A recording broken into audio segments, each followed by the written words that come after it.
Halo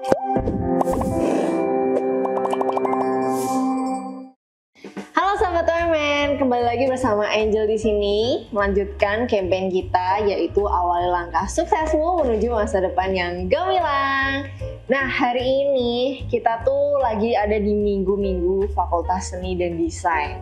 Nah, kali ini kita bersama dua tamu yang salah satunya dari jurusan yang paling banyak jumlah mahasiswanya tiap tahunnya. Kalau kalian bisa tebak, tebak dulu ya. Terus sama yang satu lagi tuh jurusan yang kalian bisa tonton tiap hari di TV gitu. Apa coba? Ayo tebak ya. Nah, sambil kalian tebak, kita bakal kenalan dulu sama dua tamu ini yang bakal membagikan pengalamannya di bidang pekerjaannya.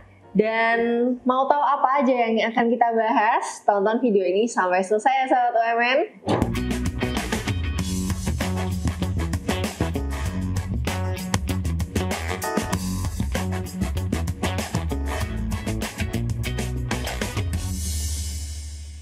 Jadi aku mau bincang-bincang bersama dua alumni ini. Kalau kalian jawabannya dari jurusan DKV 100 buat kalian, dan kalau yang satu lagi film 100 juga buat kalian.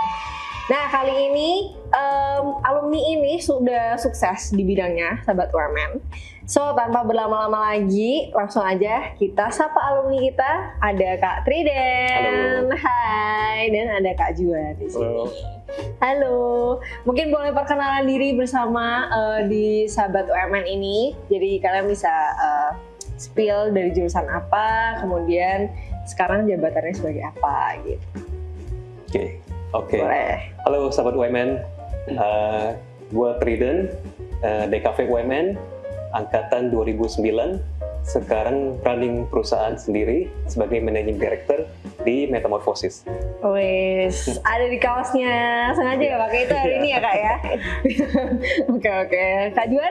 Halo, gue Juan, angkatan film 2014 dan sekarang bekerja sebagai director of fotografi di iklan freelance. Oke, director of fotografi ya Kak. Baru dengar pertama kali jabatan itu. Oke. So, gimana nih tadi perjalanan menuju kampus? Kayak macet kah atau dari mana? Biasanya WFH atau ke kantor? Kantor sih. Ke kantor ya. Kantornya ada di? Deket sini. Oh, deket sini. Juga, jadi enak juga tinggal langsung luncur gitu ya, ngesot. Tadi lancar sih. Lancar ya. Oke. Kalau Kak Juan? So far lancar sih karena deket juga. Oke. Freelance-nya Dimanapun. Oh, dimanapun. Jadi kalau untuk aku Oke. seneng sih karena lancar. Oke. Kapan nih terakhir kali ke UMN berarti? Kalau gue sih kebetulan emang beberapa bulan yang lalu karena memang ada project. Oh, ada project di sini projectnya. Di sini. Oke. Kalau Kak Juan sendiri? Masih sering karena kalau gue sering. Jadi sekarang kayak punya komunitas sih sebenarnya. Kita bikin komunitas kerja sama rental dan beberapa ada dosen juga di UMN dan alumni. Kita bikin namanya Bisa Sinema. Itu kalau kita beberapa kali ngadain acara di sini, terutama untuk anak-anak film ya, menghubungkan antara kebutuhan industri dengan yang dan pendidikan di kampus. Jadi kita link lah. Sekaligus kita juga sebagai alumni juga bisa reconnect sama mahasiswa-mahasiswa sini lagi. Gitu. Oke. Jadi nggak kangen-kangen amat lah ya sama UMN lah ya. Kalau nostalgia nih, zaman masih kuliah, kira-kira apa sih yang terbersit waktu melangkahkan kaki di UMN? Nostalgia ya? Iya. Oke, kalau gue tuh kangen dengan ini sih, typing ya kayaknya. Dulu harus lomba-lomba typing. Oke. Gak tau sekarang masih nggak sih begitu ya? Enggak, sekarang kita udah pakai aplikasi. Aplikasi ya, dulu harus typing biar nggak telat. Iya. Terus itu dengan tergopo-gopo bawa tugas kan ada kafe kan. Bener. Terus kantinnya ya, kantinnya. Tapi kayaknya tadi sempat keliling. Berubah ada yang masih ya? ada yang udah ganti. Oke. Gitu. Paling enak makanan apa Kak? Dulu ayam Om. Iya, ayam om. Memang ya, Om balik lagi dong Om, ayamnya dikangenin sama semua orang. Iya. Kalau dari Kak Juan? Ini sih, ngerasa dulu senangnya di kampus karena banyak kegiatan ya. Banyak terlibat aktif organisasi, terus ketemu temen. Dan emang dulu kan bebannya kita nggak kerja ya, jadi kayak ada duit bisa dipakai buat sendiri, terus buat sana-sana ngobrol sama teman, diskusi. Maksudnya fokusnya ke tugas doang gitu. Nah, kangennya itu sih kayak, ya mungkin Kalau taping gue nggak kangen sih. Karena datang biasa kepagian, jadi nggak berebut. Cuman ya kangen sih suasana di kampus lah, menyenangkan dan memang ya Ayam Pom salah satunya juga sih yang pengen balik lagi gitu. Kalau aku bisa lihat nih Kak Triden ini yang biasa datang mepet-mepet ya. Kalau Kak Juan yang datangnya paling pagi ya, sejam sebelum masuk ya. Emang keren banget. Oke. Nah, kalau dulu pas kuliah tadi kan Kak Juan udah bilang sering aktif ikut kegiatan kampus ya. Nah, kalau dari Kak Triden sendiri dulu ikut aktif kegiatan apa aja sih, baik di dalam kampus maupun di luar kampus? Oke. Jadi gue dulu kan angkatan 2009, itu kayaknya angkatan ketiga apa 4 UMN deh. Jadi angkatan pertama yang nikmatin gedung baru UMN nih. Oke. Ya sebagai angkatan baru kita tuh biasanya ada beberapa hal yang merasa belum ada, kita greget. Jadi gue termasuk salah satu angkatan yang kita waktu itu bikin sebuah komunitas, anak-anak DKV sih sebenarnya, banyak kan. Tapi ternyata yang join nggak DKV doang, namanya Masterpiece. Nah itu dulu dari gue bikin terus ajak teman-teman tuh, bahkan dari kampus-kampus lain, dari luar juga ada, Malaysia, Aussie juga ada submit. Terus at the end begitu mau lulus sama UMN ditawarin, ini sayang kalau kamu keluar nggak dilanjutin. Ya udah kita lanjutin aja deh. Ya udah semenjak itu dibantu untuk dibikinin kayak semacam redaksinya. Oke. Gitu. Oh, jadi Masterpiece ini pendirinya Kak Triden ya. Wow. Nih teman-teman yang udah ikut Masterpiece atau yang mungkin udah pernah cari tahu Masterpiece itu apa ya kan, mungkin bisa banget nih sapa-sapa Kak Triden nih ya Kak. Nah, Masterpiece sendiri tuh boleh dijelasin nggak sih Kak sedikit apa itu? Oke. Jadi dulu tuh sebagai anak DKV yang ini pasti semua setuju, sebagai anak DKV kita tuh jurusan yang paling boros ya dari segala hal. Betul. Boros uang karena beli tugas, peralatan tugas dan segala macam. Terus juga boros jam tidur karena harus nugas dan segala macam. Jadi begitu kita bikin sebuah tugas, gue tuh merasa begitu dinilai dosen, udah gitu doang. Kok kayaknya sayang banget ya, effortnya banyak banget, resource yang dipakai banyak banget, tapi berakhir cuman gitu doang. Ini kayaknya nggak bisa gini nih, harus punya nilai lebih nih. Jadi akhirnya ya udah, kenapa enggak ini disebarin aja gitu. Lewat apa? Medianya waktu itu simple sih, kita cuman jadiin PDF. Terus itu zamannya Facebook baru booming tuh. Nah, di Indo dulu zamannya apa? Demam Facebook tuh. Lagi booming, pas banget momennya kita taruh, terus ngetek teman-teman dari berbagai kampus, terus ramai tuh yang join, terus bahkan dapat attention juga dari Asosiasi Desain Grafis waktu itu. Kita dapat support dari banyak dosen, kenalan dari berbagai senior, banyak banget di situ.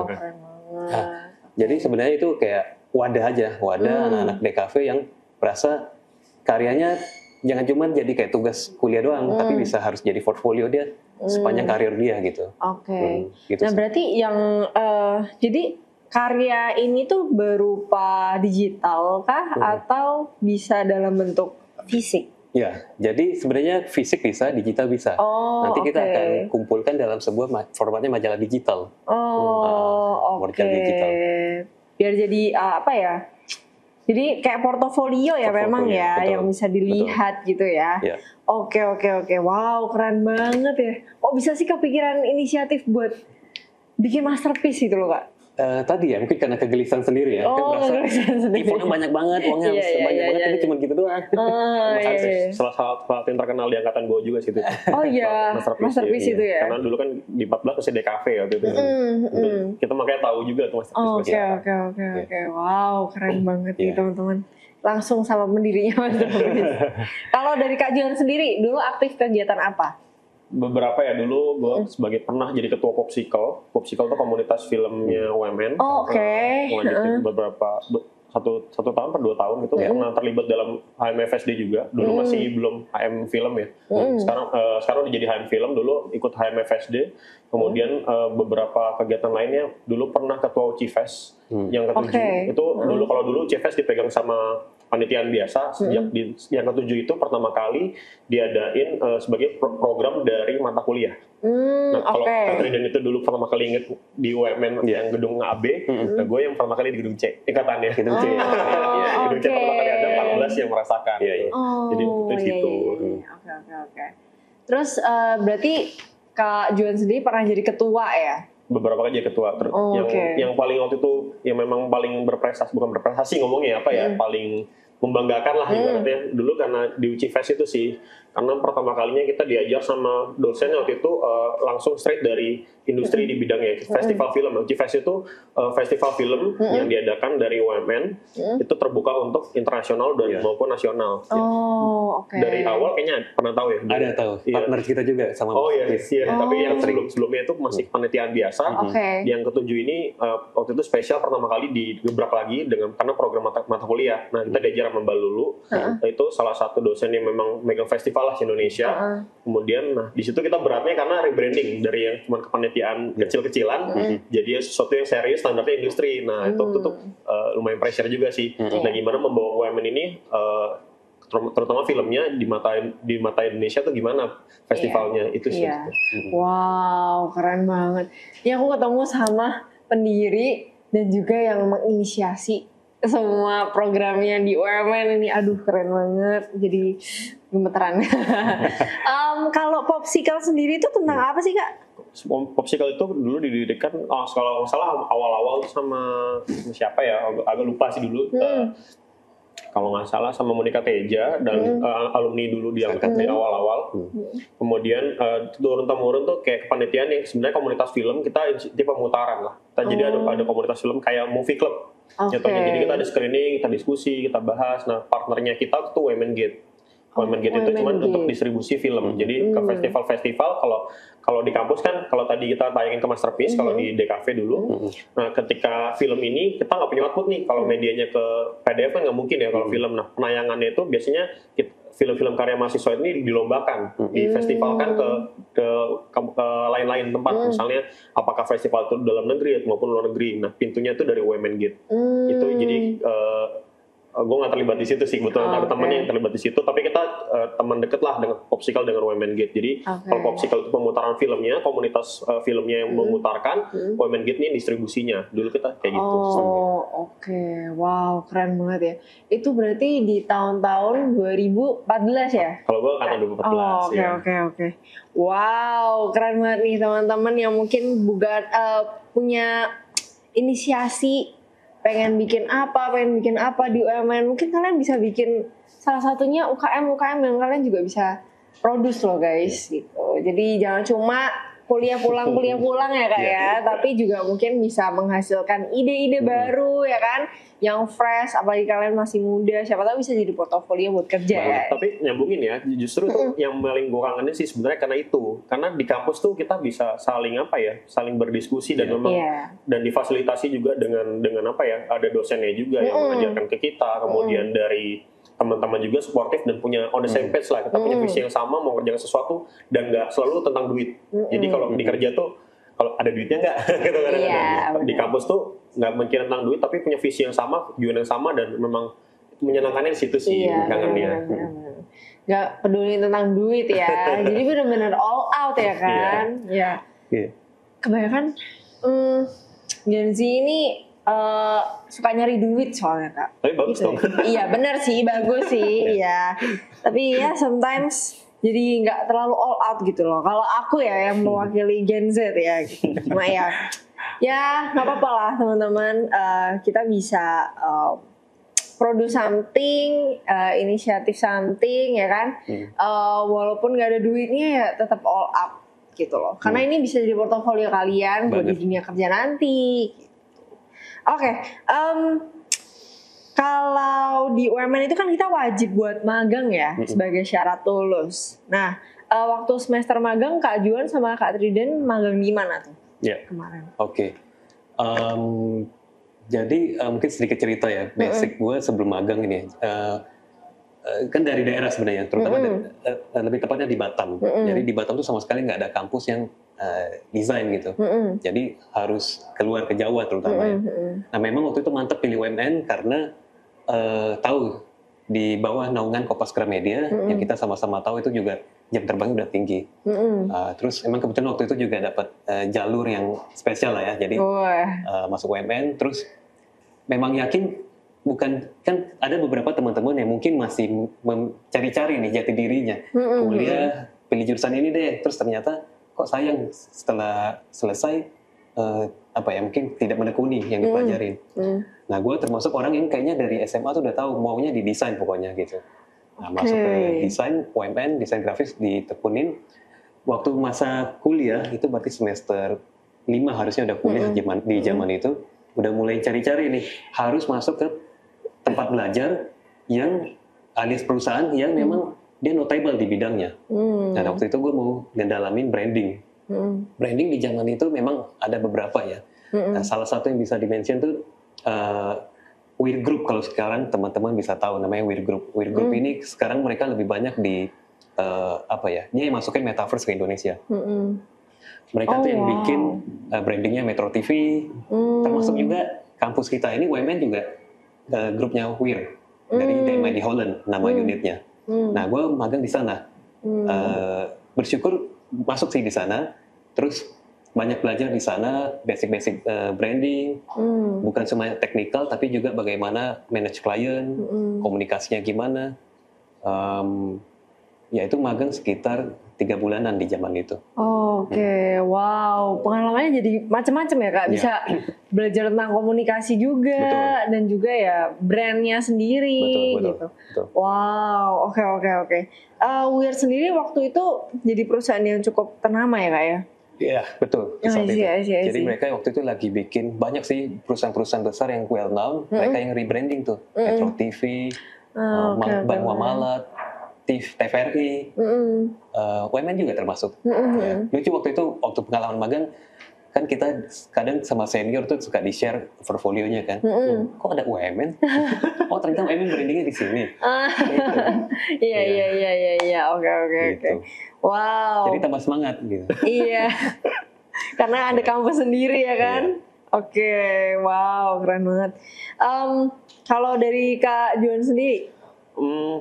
Sebelum sampai magang mungkin gue cerita kenapa awal masuk mau milih UMN sih ya. Sebenarnya dulu UMN itu tidak terkenal dengan film, mungkin lebih terkenal dengan DKV. Apalagi dulu DKV itu terkenal dengan terutama desain grafis sebenarnya, bukan dengan sinemanya dulu.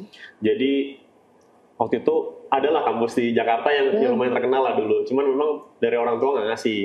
Kemudian kampus salah satunya juga karena dari naungan KG lah, Kompas Gramedia itu menarik juga ya ada kampus di Serpong, lumayan jauh dari rumah. Kebetulan gue tinggal di Jakarta. Dan waktu itu bingung juga, di SMA kebetulan gue juara umum, terus bingung juga mau kalau ke film buat apa gitu sebenarnya. Cuman karena orang tua juga bidangnya di film, kayaknya menarik juga ya untuk lanjutin dan mencari kampus yang layak untuk boleh dipelajari itu sebenarnya kan agak susah juga ya, terutama yang terkenal itu kan memang udah lumayan lama lah gitu. Tapi lingkungannya kurang oke ya, makanya kayaknya nih kampus yang di bawah KG ini kayaknya menarik, nah UMN ini. Akhirnya yaudah terpaksa lah belajar DKV. Sebenarnya gue nggak bisa gambar, nggak ngerti apa-apa dengan DKV itu struggle banget loh. Beda banget. Makanya ketika waktu awal-awal tuh kayaknya terseok-seok lah semester 1-2, meskipun nilai tetap bisa bagus karena namanya belajar dan teman-teman juga support ya. Semester 1-2 so far so good. Semester 3 baru napas lega lah dengan masuk ke DKV Sinema, menyenangkan banget ya ternyata ya kuliah film. Kemudian akhirnya kita kan waktu itu tahun 2015 atau 2016 kita dikonversi lah ke film dan televisi. Jadi baru merasakan nikmatnya lebih nikmat itulah. Nah makanya kita diajar dengan dosen-dosen waktu itu pengalamannya cukup bagus dengan industri. Salah satunya banyak sih ya, maksudnya dosen-dosen yang sekarang bikin Netflix jadi saudaranya Netflix, misalnya kayak ada Ginun, terus ada Makulo Barat, ada Lucky Kuswandi, itu banyak terlibat dalam Netflix. Dan itu dulu kita diajar sama mereka loh yang aktif di industri. Seneng banget. Dan dosen-dosen ini karena bukan sekedar pengajar tapi juga memang praktisi di bidangnya, jadi makanya gue seneng banget ya bisa belajar sama mereka gitu. Kemudian akhirnya ketika semester magang itu, waktu itu gue bingung mau magang di mana ya, karena emang waktu itu di era itu DKV UMN tuh belum dikenal banget lah, anak film UMN belum dikenal industri, dan koneksi ke industri itu karena basisnya di film tuh networking banget, jadi masuk itu juga nggak gampang, kayak bukan ngajuin CV terus begitu kita diterima atau enggak gitu sih, biasanya sih dari kenalan-kenalan, emang karena basisnya koneksi. Nah kebetulan beberapa dosen UMN itu merekomendasikan gue untuk lu jangan masuk ke kantor, jangan masuk ke cuma jadi pegawai. Masuklah ke industri yang beneran film gitu, syuting film layar lebar, film panjang. Sebagai anak masih mahasiswa dulu kan, masuk film apa nggak susah banget dan struggling banget ya. Kita di kampus kayak hehehe santai banget, sedangkan industri film tuh sekeras itu ternyata. Nah kita nggak pernah tahu sampai akhirnya magang. Nah akhirnya direkomendasikan sama 3 orang dosen itu menelpon 1 orang untuk minta ngajakin gue titipin ya, ini anak gue mau magang nih. Jadi emang karena kebetulan akrab sama dosen lah, sering nongkrong gitu. Minta tolong lah ini masukin ke film. Karena waktu itu gue terlibat dalam proyeknya film besarnya Hanung Bramantyo di Depot Film, judulnya Sultan Agung. Pertama kali gue terlibat dalam proyek film sebesar itu dengan durasi yang lumayan panjang. Syutingnya hampir 40 hari dan di Jogja. Ada setnya tuh kalau kita biasa drama kan cuma di rumah, ini di bukit ada yang lumpur, di studio yang alam yang lumpur-lumpur juga ada, di sawah juga ada, di sungai juga ada, di pantai juga ada. Jadi satu film berpaket komplit lah dengan total extras kayaknya ada kan 500 sampai 1000 orang mungkin ada dalam produksi itu. Jadi memang film kolosal yang besar gitu. Jadi kayak kaget banget ya kita syuting di kampus kecil-kecilan. Jadinya ikut film yang beneran film gitu. Dengan waktu itu DOP-nya adalah Fauzan Rizal. Fauzan Rizal tuh salah satu DOP terkenal yang legend di Indonesia. Dia emang lumayan besar lah namanya di Indonesia. Jadi langsung belajar dari masternya waktu itu ibaratnya gitu. Dan memang yang namanya belajar ya proses ya gitu pas magang. Ya gitulah. Wow, keren banget. Dan iya benar tadi aku sempat kayak dari kampus kecil tapi bisa ikutan bareng project yang sebesar itu ya. Gimana tuh waktu itu kita kulik-kulik dikit ya. Apa tantangannya dan gimana perasaannya waktu selama proses syuting 40 hari itu di Jogja? Pertanyaan pertamanya paling gampang. Apa tuh? Kuliahnya di mana? Di kampus ini? Bukan, itu kampusnya Jakarta gitu. Kita nggak boleh sebut namanya kan. Kampusnya mana? UMN. UMN di mana ya? Serpong. Oh, UMN. Nggak pernah dengar. Kampusnya Kompas Media Group. Nah, pasti kita jawabannya gitu, selalu kayak gitu. Karena di era di tahun itu ya, kesannya kita tahu banget, padahal nggak ya. Sekitar 2017-2018 lah, itu memang kampus UMN tuh untuk film memang nggak terkenal. Jadi memang kayak underdog lah. Nah, ya magangnya terus beratnya apa ya? Karena memang kita kan di kampus tuh lingkungan yang terkontrol lah. Ketika di luar industri itu kita nggak bisa kontrol. Misalnya ada apa ya? Mungkin kekerasan verbal mungkin di lapangan, terus kemudian pressure, kemudian capek secara fisik, emosional. Karena memang ya kita biasa terkontrol gitu, di sini selalu diajarin dengan baik-baik, kamu jangan ini ya, kamu jangan. Ketika di industri kita nggak bisa kayak gitu lagi gitu. Jadi kita terima ya udah kita kita diapain ya kita siap gitu. Harus memang jadi survival mode lah ibaratnya gitu. Nah, pelajarannya gimana kita tidak menerapkan itu ke orang lain, intinya itu sih. Jadi kita belajar dan terima aja gitu. Kemudian ya memang dari kampus yang memang waktu itu nggak terkenal di mata industri, dan gimana caranya kita menunjukkan kualitas kita supaya ini UMN itu punya kualitas gitu loh. Apalagi angkatan-angkatan yang memang belum seterkenal sekarang. Nah, bedanya sekarang karena alumni di film banyak yang sudah berhasil, UMN itu saat ini untuk film banyak diakui gitu. Oh, anak UMN, wah pasti anak-anaknya bagus-bagus ya gitu-gitu. Dan terus-menerus tuh. Jadi, oh kamu UMN. Nah, saat ini di film kayak gitu. Nah, tapi kan tugas kita di awal-awal ini yang lulusan-lulusan awal ini membuat nama branding itu kan. Kalau kita dari awal jelek, anak UMN masih jelek nih. Ke bawahnya kita mikir kasihan. Makanya gimana caranya kalau dulu prinsip gue sih, yaudah kita kerja sebaik mungkin, belajar sebanyak mungkin, tapi sambil membawa nama nih, nama dari dosen yang nitipin gue, nama kampus juga, nama kedepannya adik-adik kelas ini yang akan keluar dari industri film dari UMN ini dengan label lulusan UMN juga punya nama baik gitu loh. Jadi ketika mereka masuk pun di industri kita siap diterima kerja gitu. Wow, memang benar sih ya.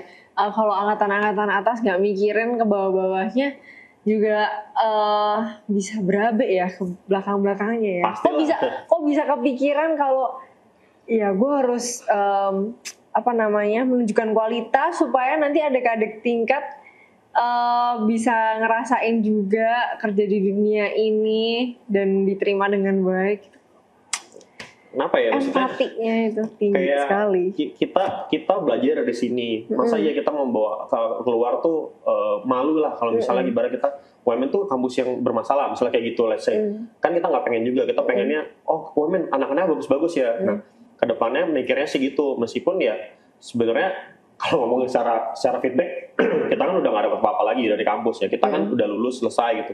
Tapi ya kita menjaga nama baik sama mater kita lah. Ketika kita industri kita punya kualitas, ya mungkin Cotrino juga pasti membawa metamorfis. Gue anak UMN nih dulunya, secara langsung kan ada kayak gitunya. Iya. Wow, keren banget. Kalau dari berarti lulus dari tempat magang itu, selesai dari tempat magang itu, langsung lanjut kerja lagi atau masih kuliah lagi? Dokter Riden apa gue? Boleh dari Kak Riden dulu. Tadi mungkin mau nambahin cerita menarik ya soal bawa nama kampus ya. Kalau gue dulu waktu masih magang itu masih kuliah sebenarnya. Jadi masih sangat intens dengan masterpiece waktu itu. Karena itu kayak dua hal yang dijalan barengan sih, magang sama masterpiece waktu itu. Soalnya kita waktu itu setiap 6 bulan harus terbit. Jadi setiap, kalau gue nih magang misalnya dapatnya di Weird Group gitu. Nah majalahnya kebetulan waktu itu kita didukung juga sama UMN, dibikin versi cetaknya. Jadi ya lebih enak lah mungkin kalau ada orang datang kita bisa lihat. Nah majalah cetak tersebut gue taruh di kantor gitu. Taruh kantor, terus perkenalin ke orang-orang kantor. Kantor magang ini maksudnya? Kantor magang. Okay. Ya, jadi tujuannya sebenarnya gini, one day kalau ada adik, terutama dari masterpiece juga, yang magang, dia tahu, oh ini si Triden nih dulu pernah naruh ini, dan anak-anak masterpiece, harusnya bisa kita dapat jalur yang lebih gampang lah gitu. Tujuannya itu. Nah kita juga ajak, kan nggak sendiri, ajak juga teman-teman lain di masterpiece, yang udah magang, titip dong, kan kita udah majalah cetak ini. Gitu. Nah itu ternyata works juga, jadi ada beberapa angkatan di bawah kita, begitu magang, oh masterpiece ya, udah lebih lebih tahu lah orang, lebih recognize gitu. Sometimes kan kita kalau apply itu orang lihat dulu kan bendera besar kita apa sih. Nah itu terjadi di gua dengan masterpiece itu. I see. Terus balik lagi ke pertanyaannya, dari magang lanjut kerja atau enggak ya? Kalau pengalaman gua kebetulan waktu itu magang memang sengaja disisakan di akhir, jadi udah beresin tuh semua dari kuliah, mata kuliah sampai ke tugas akhir. Udah selesai baru magang. Nah selesai magang sebenarnya setelah wisuda itu langsung lanjut kerja tapi sebagai freelance. Waktu sebagai freelance masih bootstrapping, semuanya serba sendiri. Ya kita harus ngerti lah bagaimana kerjasama dengan orang, maintain klien dan lain-lain. Sampai kemudian bersyukur berkembang terus kita berani diri untuk ngantor waktu itu. Sewa ruko sih waktu itu. Dari situ gue jadi percaya sih kalau kita punya tujuan yang baik gitu ya. Terus memang kerja keras di situ selalu dibukain jalannya.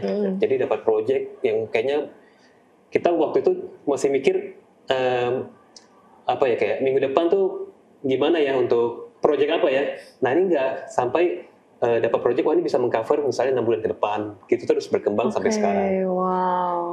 Timnya juga mulai kita benahin, mulai dibagi lebih rapi divisinya segala macam. Kliennya juga klien yang sifatnya lebih klien lah ya, gitu. Maksudnya kalau dulu kan mungkin kayak bantu teman gitu dan segala macam. Ngomong-ngomong soal itu, kalau gue boleh saran ya. Kita berkarya tuh benar tadi, jangan hitung-hitungan di awal, jangan soal uang di awal, karena kan ada quotes ya, money follow apa ya, jadi intinya kalau kita bikin sesuatu yang niat gitu, uang kan ngikut gitu. Gitu.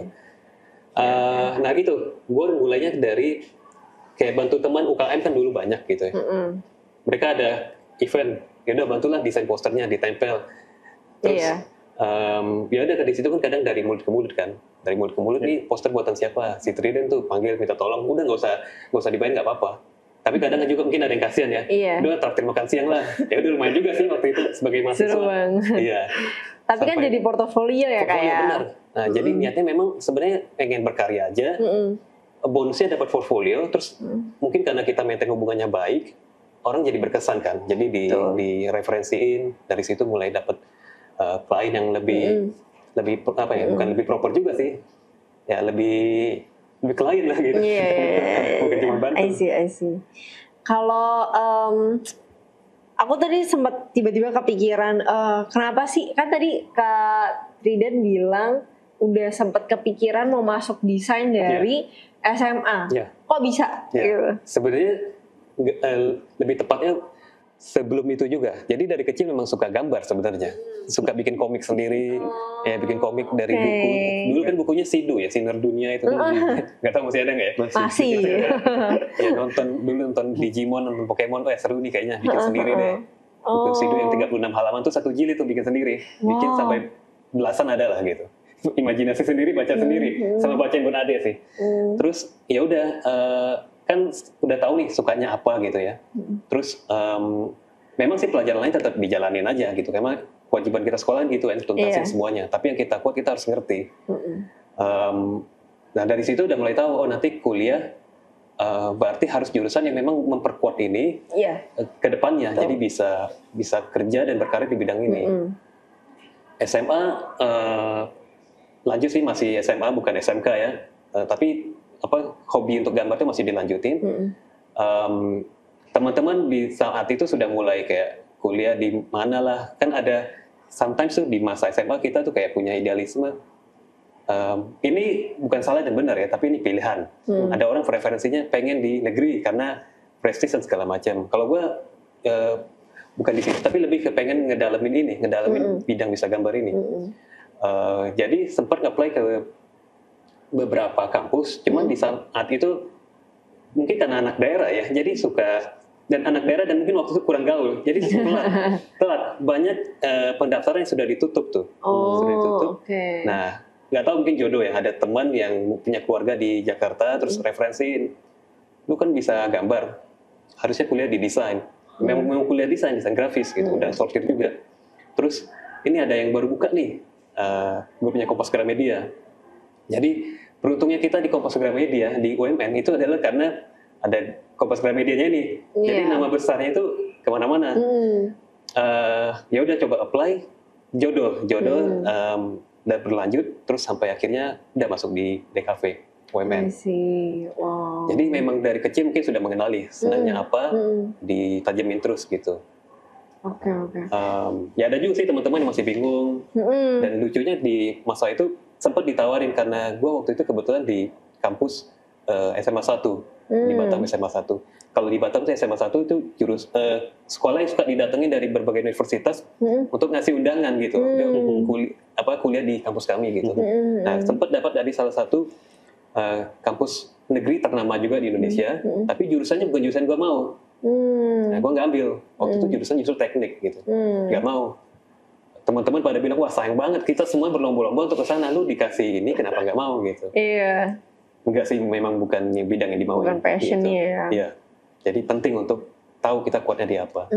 I see. Tapi gue agree sih, maksudnya kalau lu mau ngerjain sesuatu dengan ini hobi lu, kemudian lu kerja sesuatu, lu kerja tuh nggak kayak kerja, jadi kayak hobi. Iya. Tapi makanya sekarang kalau gue bingung ditanya hobinya apa, karena dari kecil senangnya syuting dari SD. Jadi senang bikin karya dengan film. Kalau Ko Tridan gambar, SD, dari kalau Ko Tridan senangnya gambar, gue senangnya syuting dari dulu. Jadi ada apa gue syutingin. Nah sekarang ketika ditanya hobinya apa, hobinya syuting, itu kan nggak hobi, itu kerja. Nah, makanya kayak kerja nggak kayak syuting, kerja nggak kayak kerja lah, kerja kayak jalan hobi. Gue setuju dengan itu sudah. Itu lebih mantap lagi tuh. Wow, hobi syuting itu gimana sih Kak?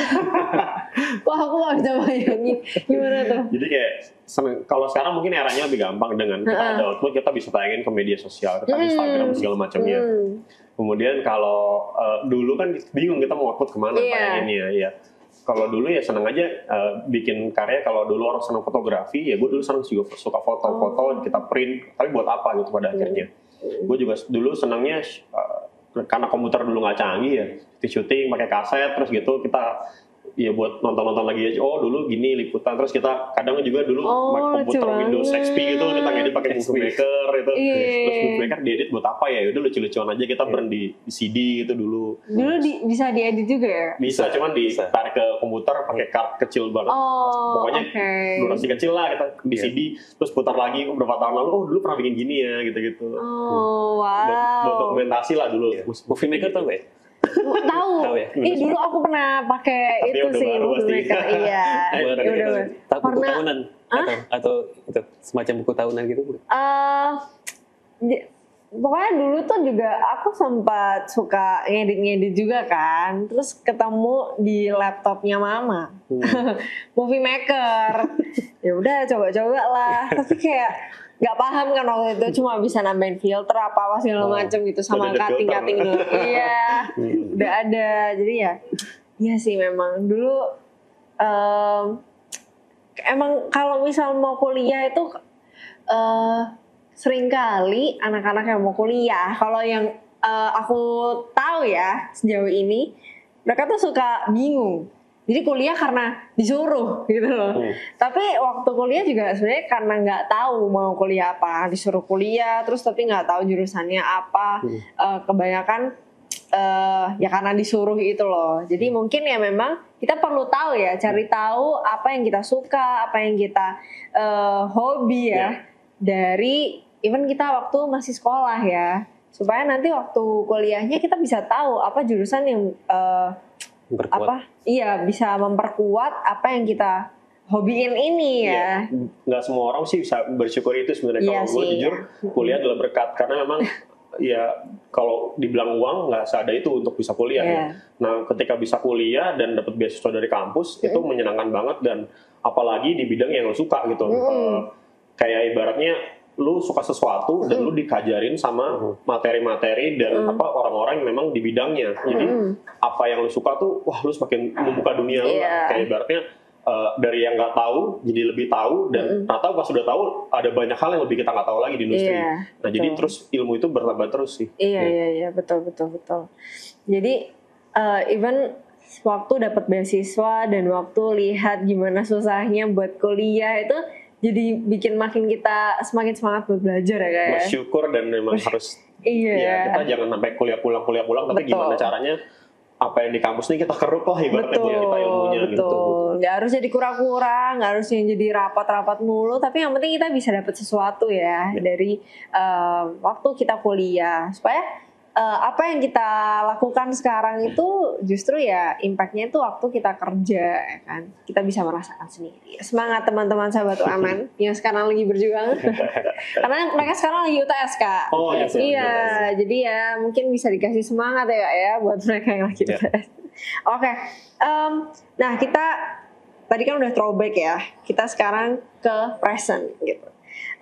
Tadi waktu perkenalan Kak Juan kan bilang sekarang ini bekerja sebagai Director of Photography TVC. Mungkin boleh dijelasin dikit nggak sih Kak, apa sih pekerjaan Kakak di posisi tersebut? Sebenarnya kalau dijabarin secara teori ada lah ya, cuman kalau gampangnya orang tahu tuh umumnya kameramen. Kalau gampangnya pemilihan kameramen. Sebenarnya kalau mau dijabarin sebenarnya lebih akademisnya ya kepala kamera dalam iklan. Jadi mengepalai dari tim lighting, tim grip, dan dibantu dengan asisten kamera.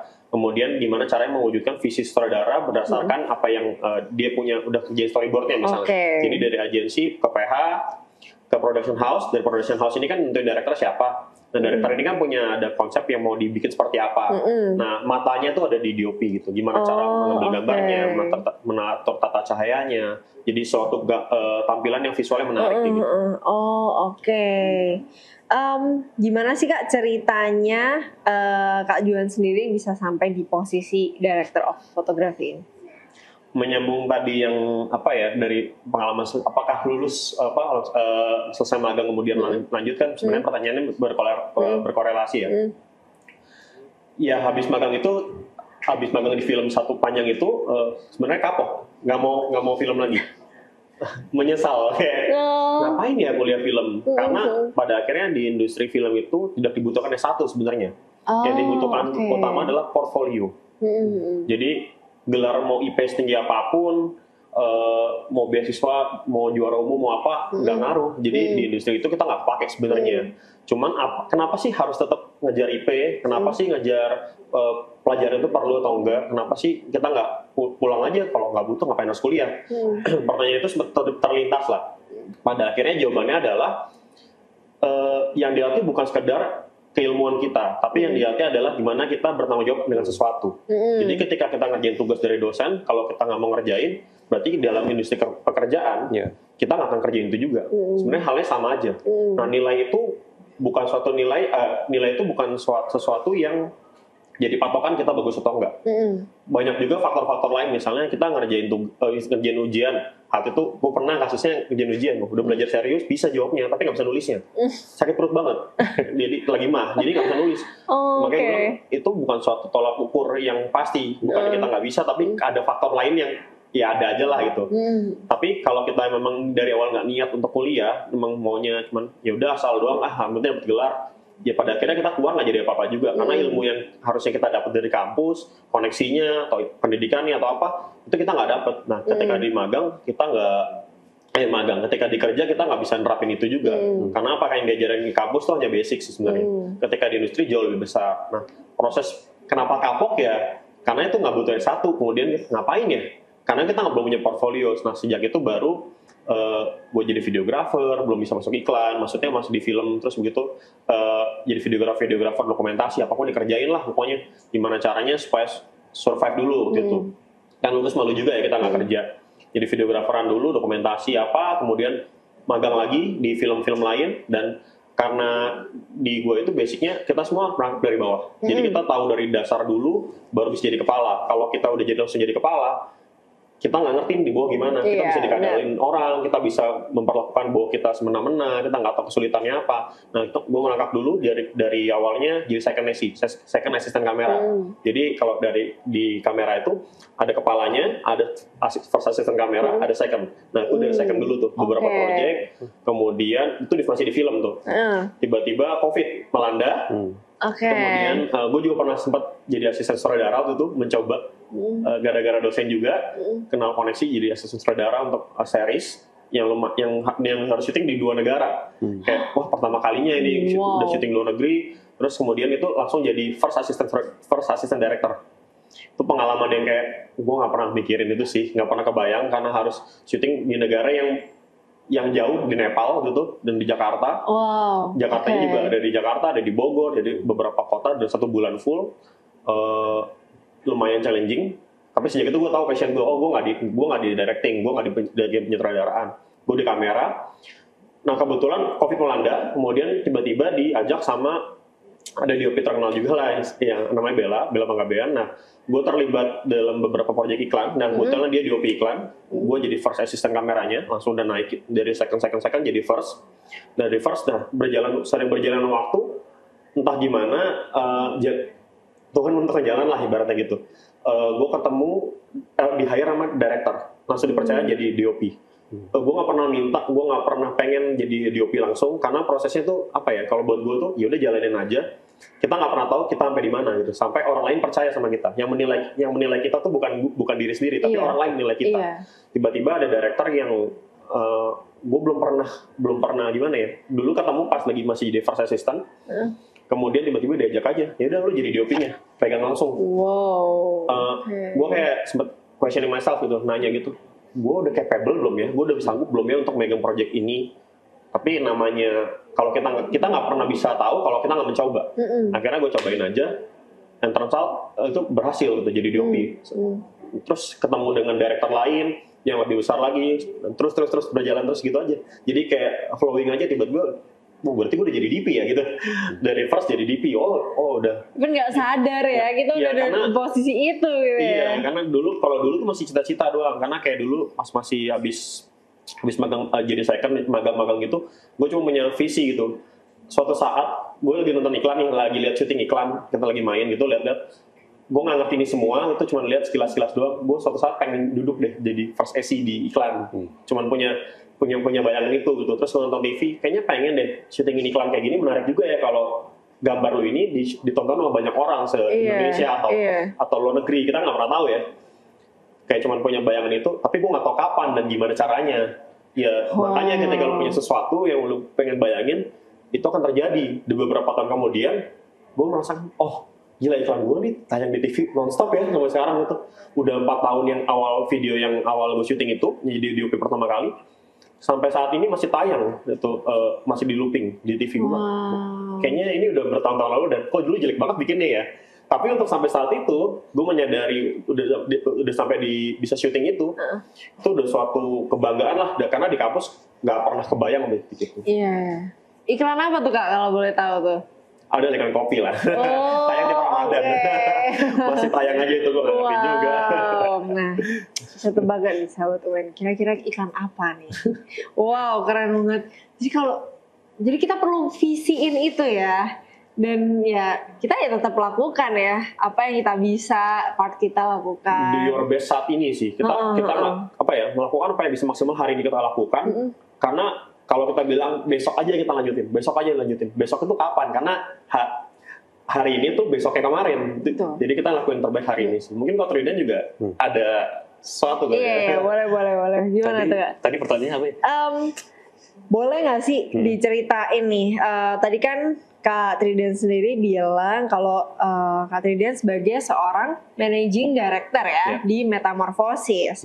Nah mungkin boleh tuh Kak dijelasin Metamorphosis sendiri ini apa dan mungkin perannya Kak Tridan di Metamorphosis sebagai apa? Iya, oke.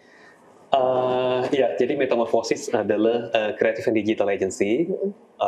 Kita menghandle ada 5 service ya. Jadi pertama adalah branding, kemudian ada art direction, kemudian digital marketing, foto dan video juga termasuk, dan juga website dan apps. Ini kita ngerjainnya sehari-hari gitu. Oke. Jadi kalau sekarang memang posisi gue lebih ke managing director. Jadi lebih kayak menjaga balance divisi yang ada di tim gitu. Dulu sih memang berangkat dari desainer juga gitu, karena memang basicnya kan desain grafis di kafe ya. Kalau ditanya sejarahnya gimana, selesai magang kan kuliah magang selesai itu mulai freelance, terus tadi mungkin udah kesepil ya sedikit ceritanya, bantu teman, terus dari teman referensiin. Ngomong-ngomong bantu teman jadi pengen say thanks ke teman dulu namanya Ani, gara-gara dia dapat kesempatan untuk bikin poster untuk UKM-nya, terus dari situ menyebar kemana-mana. Thank you Ani. Ya, terus dari situ word of mouth ya, jadi kemana-mana nih pakai Tridan, terus akhirnya dapat kliennya pelan-pelan mulai naik kelasnya sampai sekarang. Dulu sih di kartu nama tulisnya CEO ya, Chief Operating Officer kan. Ya memang semuanya kerja sendiri. Kita yang ngedesain, kita yang billing, kita yang percetakan dan segala macam. Sekarang bersyukurnya sudah ada tim, sudah mulai rapi juga. Kita sudah bagi divisinya, sudah ada tugasnya.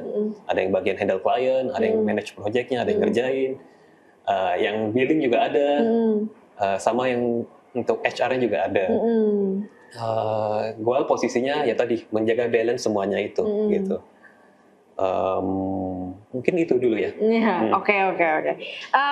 Nah, boleh nggak sih Kak diceritain gimana suka duka menjalankan bisnis ini, kan creative and digital agency ya? Gimana tuh? Suka duka ya. Ya kalau masuk ke agency itu harus siap untuk dikejar-kejar gitu. Dikejar-kejar. Tantangannya ya. Harus dikejar-kejar. Karena kita kan men-serve brand atau perusahaan lain ya, atau mungkin kadang ada beberapa juga personal sih. Mereka itu kan baru bisa, kalau case-nya kita mungkin misalnya promosi ya, baru bisa promosi kalau materinya udah ready dari kita. Jadi mereka pasti akan ngejar ke kita gitu. Jadi harus siap untuk dikejar. Jadi itu salah satu mungkin challenge kali ya. Kalau suka duka kayaknya sedih banget gitu ya. Challenge lah gitu. Tantangan lah ya. Tantangan ya. Jadi kayak siap dikejar, terus harus bisa untuk komunikasi sih. Itu penting banget ya. Karena kita di industri service ini sebenarnya kan, men-serve orang, men-serve brand, itu sangat berhubungan sama ekspektasi. Jadi bagaimana menjaga ekspektasi itu biar tidak terlalu jauh miss-nya gitu. Lalu untuk menjaga ekspektasi ini kan berarti komunikasi kita bagaimana yang benar gitu ya. dibilang awalnya bilang apa, bagaimana mendeliver ini sepanjang perjalanannya sampai bisa achieve gitu. Walaupun ada miss, bagaimana kita mengkomunikasikan, mungkin telat dari deadline dan segala macam. Terus mungkin karena sekarang sudah ada tim, challenge-nya lebih banyak ke manage tim gitu. Kan orangnya sudah berbagai aneka ragam ya. Nah itu bagaimana menjaga harmoninya, bagaimana bisa bikin solid, bisa kita fokus pada tujuan kita, beresin project-nya. Terus mungkin manage klien termasuk sih tadi ya. Jadi lebih ke jaga hubungan sih, baik itu ke klien eksternal maupun ke internal. Iya. Gitu. Berbeda ya emang ya kalau udah punya usaha sendiri dan sebagai freelance tantangannya berbeda banget ya. Kalau yang satunya tantangannya lebih ke apa nih Kak? Freelance yang pertama jobnya ada nggak? Pasti itu. Jadi gimana caranya kita punya networking yang luas dan komunikasi yang baik dan bisa kolaborasi sama orang berbeda-beda. Karena kan kita freelance ya. Kita harus siap kita harus bisa adaptasi dengan berbagai kondisi dan situasi dan orang-orang yang berbeda. Karena kita kerja bukan sama satu orang. Mungkin kalau di perusahaan satu orang timnya itu aja. Tapi kliennya beda-beda. Nah kalau di kita udah kliennya beda-beda, orangnya yang kita kerja bareng juga beda-beda. Nah, watak setiap orang kan beda-beda juga. Jadi itu ya namanya ego dan latar belakang setiap orang tuh kita nggak pernah tahu. Apakah misalnya ada orang di rumah bermasalah dari pagi, tiba-tiba marah-marah ke kita nggak tahu juga gitu. Jadi emang harus bisa adaptasi. Kemudian ya itu networking itu penting. Kalau kita nggak punya network, namanya freelance itu harus berani punya koneksi yang luas. Kalau kita nggak punya koneksi, ya kita nggak makan. Nah, gimana caranya kita punya koneksi luas ya? Setiap kali proyek itu kita harus nail it, kita harus lakukan yang terbaik. Ketika kita masalah di satu orang, di satu job, ini dunia kita tuh mostly word of mouth lah, sama kayak Kak Trident juga gitu, kita di film juga sama word of mouth. Kalau memang kita itu masalah, kalau bagus syukur, semua orang akan tahu juga. Kalau jelek juga itu jadi masalah buat lingkungan kita. Jadi gimana caranya kita harus tiap kali itu harus lakukan yang terbaik. Kemudian jadi tiap hari harus perform. Yang terakhir mungkin bukan terakhir ya, banyak sebenarnya suka duka tuh banyak. Cuman beratnya adalah karena di industri film itu belum ada insurance dan belum ada naungan yang jelas gitu. Kalau di perusahaan mungkin udah ada dari pemerintah ada aturan yang jelas bagaimana perusahaan harus menghandle karyawannya, masuk pesangon segala macamnya. Di industri film iklan itu nggak ada aturan yang jelas tentang itu. Jadi misalnya kita ada kecelakaan kerja, kita nanggung siapa? Apakah perusahaan? Karena secara aturan tertulis di pemerintah itu kita nggak ditanggung. Nah, kemudian masalah persaingan harga, si ini lebih murah tapi baru lulus, misalnya ada anak-anak lebih baru lulus kan lebih murah. Oh ya udah pengalaman segitu dia bisa ngajarin harga dan selalu ada gitu terus lah. Jadi memang apakah jadi masalah ya nggak jadi masalah banget karena selalu kita dulu pas awal-awal masuk juga pasti nggak ngerti harganya juga dan nggak mungkin langsung mahal. Ya pasti kita juga maunya murah, dibayar murah nggak apa-apa, yang penting kita portfolio. Nah tapi itu jadi challenge saja gimana caranya kita berarti harus lebih yang lebih dulu lulus ya harus lebih adaptasi dengan lingkungan yang baru, kemudian dengan ya harus lebih bagus lah ibaratnya. Masa kita yang tahun kemarin bikin kayak gini berarti ini harus lebih baik lagi. Challenge-nya itu, kemudian banyak sukanya. Orang-orang bilang enak dong ketemu artis. Kita sih udah maksudnya bukan sombong biasa ya. Biasa aja sih jadinya gitu. Nggak ada sesuatu juga maksudnya. Karena fokus sama kerjaan juga ya. Iya, sama artis ya udah. Enaknya apa ya? Mungkin jalan-jalan gratis sering ya. Jadi beberapa kali itu syuting di luar kota, syuting di luar negeri, kita dapat fasilitas yang mungkin orang lain tuh secara umum tuh nggak bisa masukin gitu. Kayak misalnya internal pabrik lah, misalnya kita pernah dapat company profile gitu. Internal pabrik itu kita nggak pernah tahu, nggak boleh masuk sembarangan. Tapi kita bisa masuk ke akses terbatas, punya ke pemerintahan kita juga pernah masuk ke ruangan-ruangan server yang satu Indonesia tuh servernya di situ loh, ruangan rahasia kita pernah masuk juga buat syuting doang. Itu kan hal-hal baru yang kita nggak pernah temukan sebagai orang biasa gitu loh. Nah kita syuting kita bisa kemana-mana, kemudian ya fasilitas hotel bintang 5 gitu kita pernah syutingin juga ya masuk ya kita nanggung fasilitasnya juga, kemudian kayak tadi keluar negeri gratis. Ya banyak sih hal yang menarik ya sebenarnya karena industri kalau di film tuh dan iklan itu luas banget. Jadi bisa ke semua tempat lah ibaratnya. Jadi di mana butuh kita dipanggil syuting dan ya kita bisa rasain fasilitas itu yang mungkin orang lain nggak pernah tahu gitu. Yes. Betul. Wow, ternyata suka dukanya juga bervariasi, tapi dua-duanya juga menarik ya. Banyak hal-hal yang ya berbeda lah ya. Kalau misal freelance dan juga udah punya usaha sendiri ya, pasti punya suka dukanya sendiri-sendiri. Tapi ya tergantung dari kalian juga. Kalian tuh dari kuliah, kalian udah pikirin belum sih karir yang kalian mau ambil itu seperti apa, ya kan? Visi misi ke depannya seperti apa, kalian pengen jadi apa. Nah, kalian bisa tekunin itu semenjak dari kuliah ya Kak ya. Supaya kalian bisa mengawali langkah karir kalian gitu. Jadi campaign nih. Oke, kita throwback dikit lagi ya. Waktu kuliah, apa aja sih mata kuliah yang relevan sama apa yang kalian kerjakan sekarang? Masih ingat gak? Iya, oke. Kalau DKV itu kebanyakan memang praktek ya. Cuman ada satu yang sangat berkesan buat gue, yaitu project management. Dimana di situ sama dosen ditugasin, SKS lumayan besar sih waktu itu ya. Ditugasin untuk kalian keluar untuk cari clients real. Terus kalian initiate project apa yang bisa kalian bantu untuk mereka sesuai dengan expertise kalian. Gitu. Itu kan seru ya. Ya karena selama ini di tahun-tahun awal itu kita lebih banyak ya udah dikasih tugas kita kerjain itu sih, ikutin arahan itu. Kalau yang project management ini lebih ke kita explore di luar gitu. Tentunya adalah kita menawarkan expertise yang kita bisa untuk membantu usaha tersebut, klien tersebut. Nah, itu seru. Apalagi dosennya itu memang praktisi di bidangnya. Waktu itu Mas Darvi nih, ya thanks buat Mas Darvi. Banyak banget bantu dan advice-nya kita bagaimana menghandle klien, karena kalau menghandle klien itu kan pasti harus siap juga menghandle tanda kutip drama di belakangnya gitu. Selain memang teknis projectnya, di situ kita belajar macam-macam ya, mulai dari bikin pitch deck-nya ya, jadi ide kita seperti apa, solusi kita seperti apa, lalu tentunya waktu itu sampai masuk ke pricing nggak ya? Ada sih masuk pricing juga, cuman kayak buat simulasi aja gitu, buat simulasi bagaimana kita latihan negosiasi.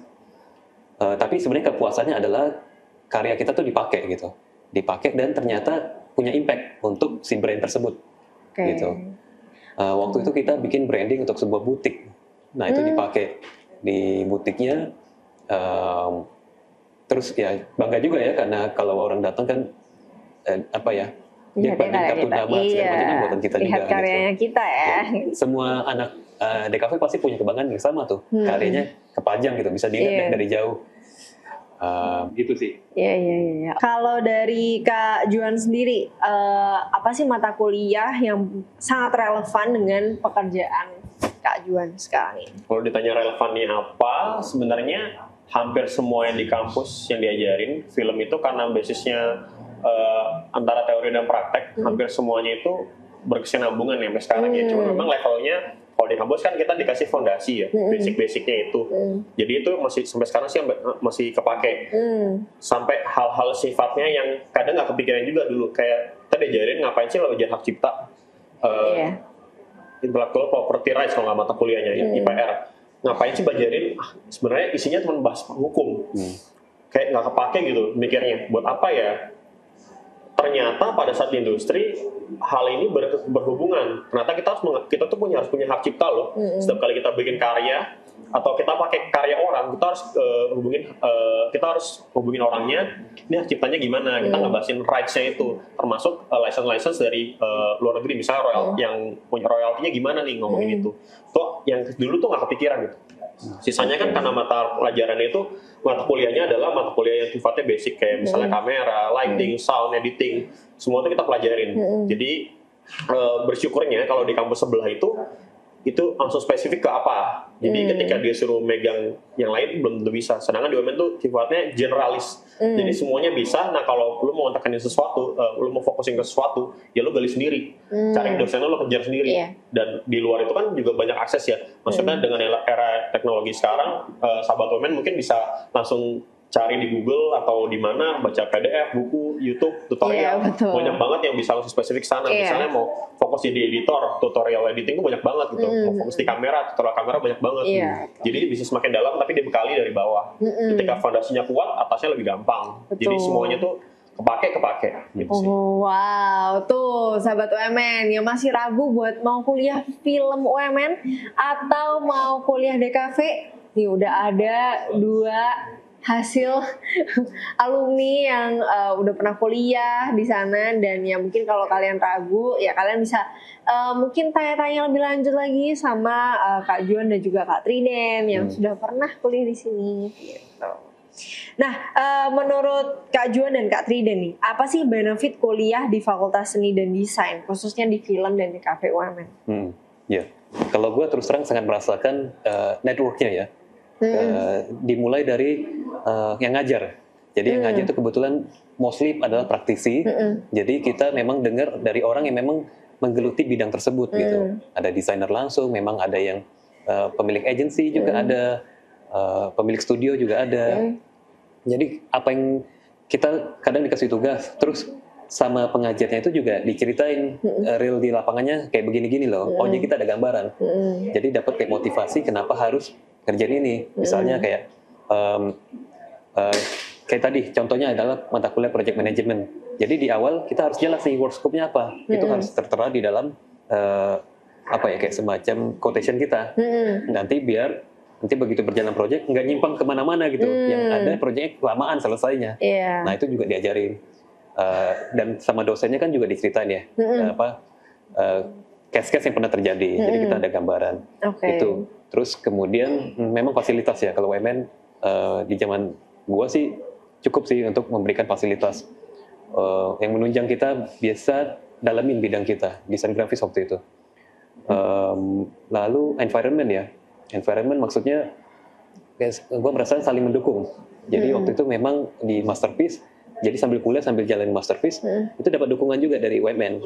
Sampai kayak kita kan didukung, didanain lah gitu untuk dicetak gitu. Dan lain-lain sih banyak. Jadi mulai dari networknya, terus dari environmentnya dan fasilitas itu yang gue rasa berkesan. Fasilitas apa yang menurut Kak Triden sendiri paling menarik? Mungkin karena gue dulu di daerah ya, jadi di daerah tuh zaman itu namanya iMac tuh jarang sekali. Nah, jadi masuk ke UMN pertama kali ngeliat ada barang namanya iMac gitu. Jadi, wah ini bening banget ya kalau kita bikin gambar apa bening banget gitu. Warnanya kayaknya begitu di print mirip banget gitu loh. Kan kalau mungkin yang bukan Mac itu ada sedikit ini ya, beda ya, ada warna. Nah kalau Mac itu persis gitu. Itu sih salah satunya iMac itu. Nah kalau dari Kak Juan sendiri nih, apa benefitnya? Banyak ya. Kalau memang bener satu networking sih itu paling utama. Karena di kampus kita banyak banget dosen yang langsung praktek industri. Jadi linking antara industri dengan kita itu bisa lebih cepat ya. Karena kalau memang bukan praktisi, kita bingung juga gitu. Ini bener nggak sih diajarin? Kita cuma teori doang. Kedua, fasilitas dan lingkungan. Lingkungan di kelas tuh menyenangkan banget sih. Terutama kalau kita ngomong pertemanan, adalah kampus-kampus lain dengar-dengar juga katanya nih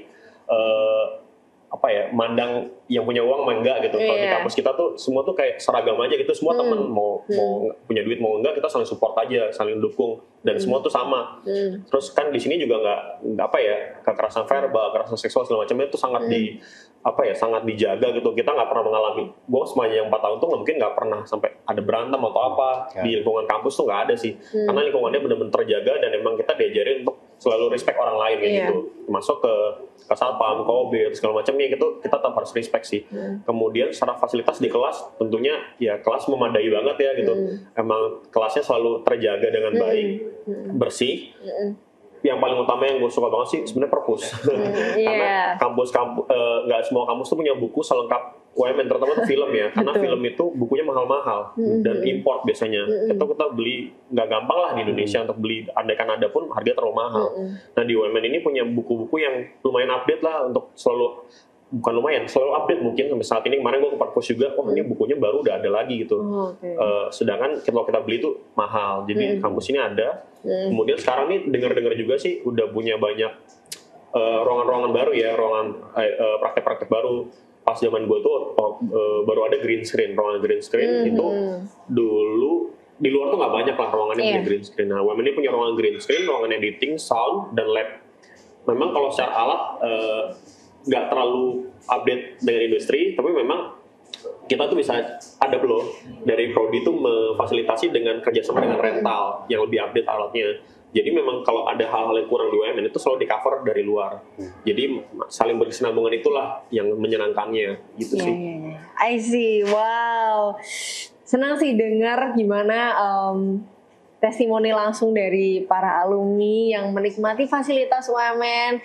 Jadi kalau kalian bingung dan ragu ya, nanti kuliah emang ada ya fasilitasnya gini-gini. Semua itu udah sesuai dengan kebutuhan industri ya kayak. Jadi jangan ragu buat kalian yang meragukan fasilitas, kalian bisa langsung datang kok cek ke UMN. Jadi kalian bisa melihat apa aja nih fasilitas yang mungkin mendukung kalian nanti waktu kuliah, film maupun DKV. Jadi jangan lupa untuk datang ke UMN ya kalau kalian masih ragu. Yeah. Oke, apa sih keterampilan kunci yang kalian tuh anggap penting untuk sukses di bidang pekerjaan kalian saat ini? Ya, oke. Kalau gue terus terang lebih ke problem solving dan juga human relation. Jadi hubungan antar manusia dan juga problem solving itu sendiri. Kenapa? Karena kalau di bidang gue ini kayaknya semua bidang sih, bukan cuma bidang agency. Kalau kita bisa men-solve sebuah problem, itu bisa menunjukkan kapasitas kita kan pada mana gitu. Yes. Maksudnya kita kan dikasih challenge nih, misalnya masih tingkat kuliah, ya udah dikasih tugas ini bisa nggak solve. Kalau solve berarti kita harus naik tingkat lagi dong, cari yang lebih kompleks gitu. Nah itu berasa sekali di industri agensi ini, karena setiap hari kita dihadapkan dengan berbagai challenge yang berbeda-beda dari berbagai brand. Nah kita harus men-solve itu. Men-solve itu bagaimana bantu mereka biar sukses di problem mereka. Di situ kan artinya meliput bagaimana kita berpikir itu tidak linear ya, tidak lurus, tapi kita harus berpikirnya juga menyebar gitu lah. Harus cari cara lain untuk men-solve ini. Terus tadi human relation. Jadi bagaimana jaga hubungan sama orang gitu. Sakit hati itu biasa, tapi kita harus ngerti juga untuk maintain emosi kita gitu. Jangan-jangan kadang kita tuh terhambat bukan karena nggak ada jalan aja, cuma kita ego aja gitu loh. Ego aja karena gengsi atau segala macam itu yang menghambat kita untuk misalnya tidak ngambil project dan segala macam. Termasuk juga ke tim ya, jadi ke internal tim harus bisa maintain ego kita biar nggak semuanya apa-apa kita. Jadi kita harus kasih ruang juga. Kalau case-nya gue, dia yang ini tempatnya dia harus bisa dan dikasih tempat untuk perform di situ. Nah kita adalah mendukung di situ, mendukung dia biar pada jalurnya gitu. Dan backup kalau kurang apa kita masuk di situ. Ya mungkin saat ini itu dua hal itu yang kepikiran sih.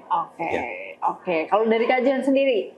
Mungkin nggak jauh beda kali ya. Cuman bedanya mungkin kalau di gue penting banget buat bisa adaptasi. Karena tadi kayak gue bilang, kalau di industri gue tuh kerja sama banyak orang dan gimana caranya kita nggak tahu latar belakangnya kayak tadi gue bilang banyak banget beda-beda dan kita nggak tahu di rumah mereka ngapain. Yaitu harus bisa adaptasi dan memang jaga emosi juga gitu. Terus kita gimana caranya tetap bisa kontrol diri untuk tetap perform tiap hari. Kemudian mungkin networking juga penting. Gimana caranya kita menjaga hubungan baik dengan semua orang. Ya mungkin human relation juga tadi ya. Komunikasi yang penting juga. Skill itu biasanya nomor 2. Jadi nomor 1 kita gimana jaga attitude kita di lapangan. Karena kita kerja, kemudian harus perform dan memang komunikasi juga harus baik tadi. Mungkin itu sih. Kalau skill tuh ya semua tuh bisa dipelajari lah. Kalau teknis-teknis bisa dipelajari, tapi ketika attitude itu paling penting sih. Termasuk ya mungkin kejujuran itu juga sih. Betul. Oke. Ini pertanyaan terakhir. Apa sih kesuksesan menurut kalian dan apa sih yang memotivasi kalian untuk terus maju dalam karir kalian? Oke, kalau gue kesuksesan itu lebih ke bagaimana selalu bisa bersyukur untuk setiap proses dan tahapan yang kita jalanin, gitu. Jadi misalnya saat lagi kuliah, sukses untuk nyelesain kuliah itu sukses gitu dan siap bersyukur di situ. Kan kadang kita tuh kayak kita lagi fasenya kuliah, tapi mengeluhkan itu, mengeluhkan kuliah. Coba gue udah bisa kerja nih, lebih enak kayaknya.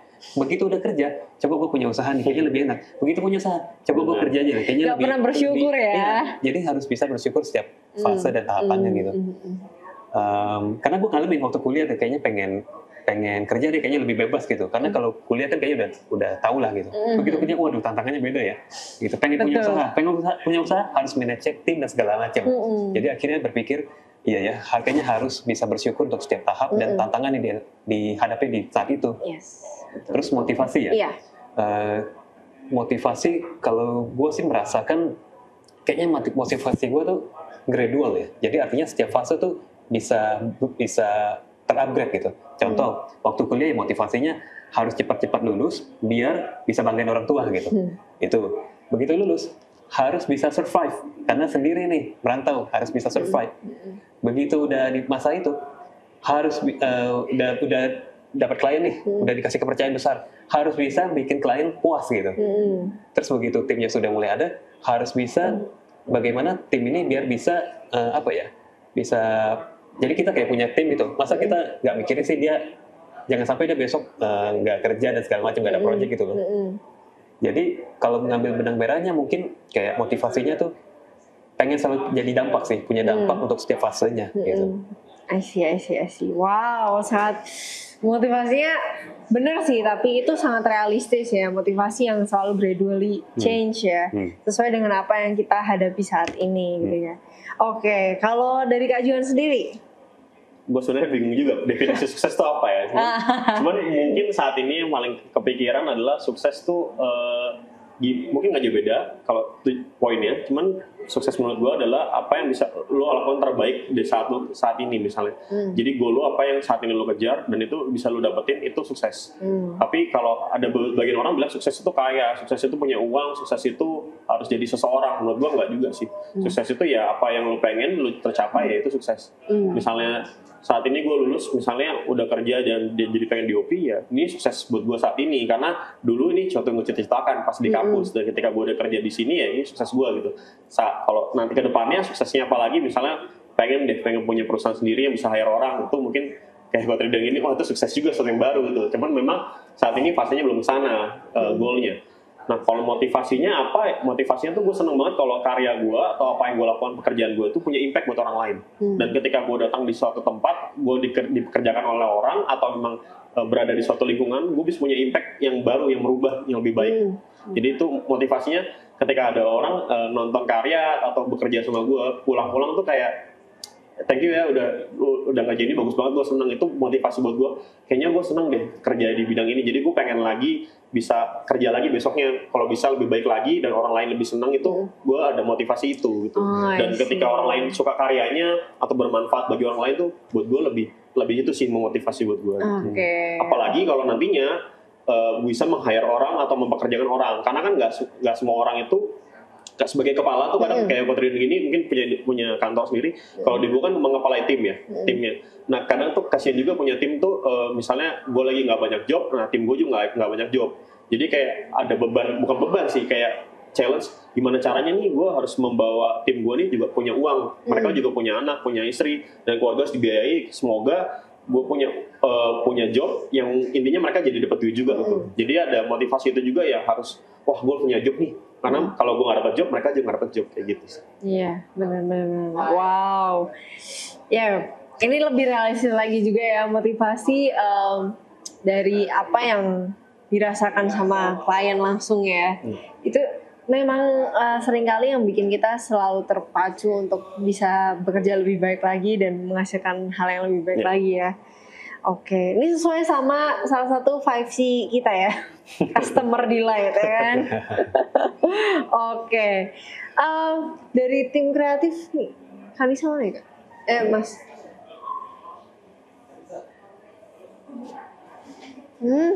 Udah. Ada gamenya nggak? Ada. Oke. Ada gamenya apa nih? Ada. Oke. Jadi gamenya itu tebak fasilitas. Oke. Kasih 3 kata kunci.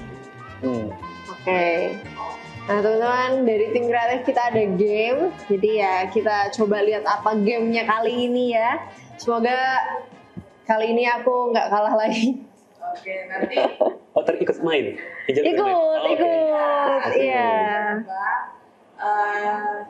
Langsung nyebut aja. Yang pertama nih kita coba dulu ya. Towing sensor titik motion hijau. Green screen. Green screen room ya? Gue bingung. Ini gimana caranya? Harus angkat tangan gitu ya? Langsung ngomong aja. Oh langsung ngomong. Oke. Oke, kita mulai ya. Kalau ada poin nih, siapa nih poinnya? Latihan. Workstation, playing room, Xbox, Game room? Game development. lab game design. Game design. game design, salah game semua. Berarti yang bener yang mana nih? Nah, Kak Juan. Oke, mantap. Masih inget loh. iya. Dolby, gedung B, gelap, Sound, theater room, cinema cinema room lah. Woi, keren banget Kak Juan. kedap suara, ruangan khusus, mixing, Audio room ya? Lab sound. Iya, sound, ya sound, audio. sound design. Ya. Kalah lagi. Jul, gimana sih Jul? Ya maaf ya. Yang terakhir, kamera, lighting, Broadcast room. background putih. Background putih. Kamera, lighting, background putih. B6 ya, tempat nyewa alat, ngambil alat. Sewa kamera Tempat ya. ngambil alat. Mas Agus ya? Buat Mas Agus bukan? Apa namanya? Di dekat Mas Fotografi room. Fotografi Apa room. sih? Fotografi room. Oh, ya, Angel. Oh, wow. Agus. Studio. Damn. Studi fotografi. Oh iya. Oke. Udah. Oke. Poinnya berapa nih? Dapat hadiah apa yang menang? Ayo. Selamat. Selamat ya. Oke. Oke nih, kita menuju ke penghujung. Terakhir, apa sih tips dan pesan buat sahabat UMN yang nonton video ini? Mungkin buat yang baru mau masuk kuliah dan mungkin yang sekarang lagi menjalani kuliah, apalagi yang UTS nih Kak. Boleh nih, dari Kak Juan maupun Kak Triden. Kalau gue temuin passionnya dulu sih, mau kalian mau kemana, jurusan apa, cari apa yang kalian paling suka. Jadi kuliah itu nggak terpaksa ya, jadi kuliah itu sebagai sesuatu yang menyenangkan dan bisa bersyukur untuk kuliah.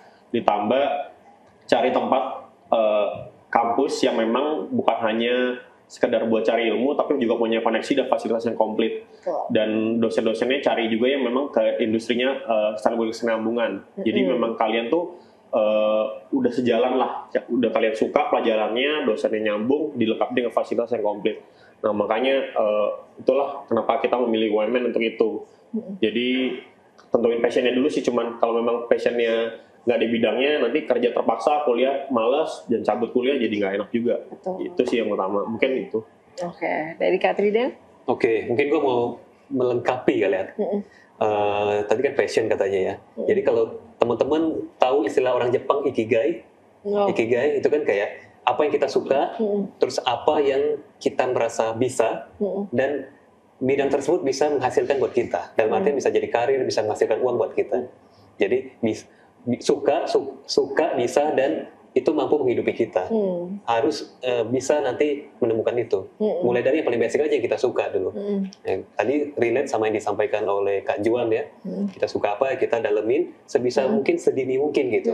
Karena nanti biar kedepannya sudah lebih makin tajam. Yes. Terus explore di bidang itu. Kalau belum ketemu gimana? Ya explore, ngobrol sama orang, keluar. Betul. Coba banyak ikut komunitas, ikut apa kayak gini nih, nonton semacam podcast begini, bergaul lah keluar, nanti pasti ketemu deh dapatnya apa. Dan mungkin terutama di bidang DKV ya, orang-orang yang berkarir yang harus punya karya, bikinlah portfolio sedini mungkin dan seniat mungkin dari awal gitu. Karena nanti begitu misalnya kuliah ya, begitu mau magang itu kan tiket pertama untuk dinilai masuk apa tidak dari portfolio, untuk dipanggil interview. Begitu juga nanti udah kerja, itu juga yang dinilai oleh klien, kita akan diundang ke meeting berikutnya atau tidak dari portfolio kita. Betul. Jadi sedini mungkin bikin itu dan seniat mungkin. Oke. Itu sih. Dicatat ya teman-teman insight dan masukannya supaya nanti kalian bisa menjalani kuliah kalian itu sesuai dengan visi kalian dan kalian bisa benar-benar mengawali langkah karir kalian di perkuliahan yaitu di kampus UMN. Oke, kalau gitu bincang-bincang bareng Kak Juan dan Kak Triden hari ini mungkin sampai di sini dulu. Buat teman-teman yang mau kepo-kepoin Kak Triden dan Kak Juan bisa cek kemana nih Kak? Ya, mungkin ke Instagram kali ya. Instagram boleh nih, Instagramnya di sini nih. Ya. Ada di mana Instagramnya Kak? Iya, @tridentan. Ya. Oke, Tridentan. Kalau dari Kak Juan? Juan Setiadharma. Oke, nanti ya tim editing tolong taruh di sini. Oke, nah terima kasih buat Kak Juan dan Kak Triden yang udah hadir hari ini, meluangkan waktunya buat sharing-sharing sama sahabat UMN sekalian.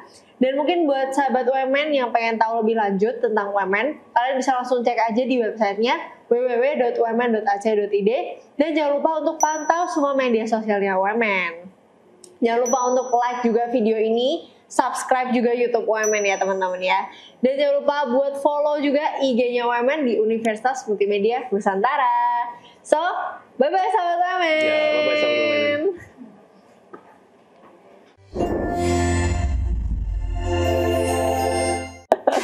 Oke, dari tim kreatif nih, Kanisa mana ya Kak? Mas.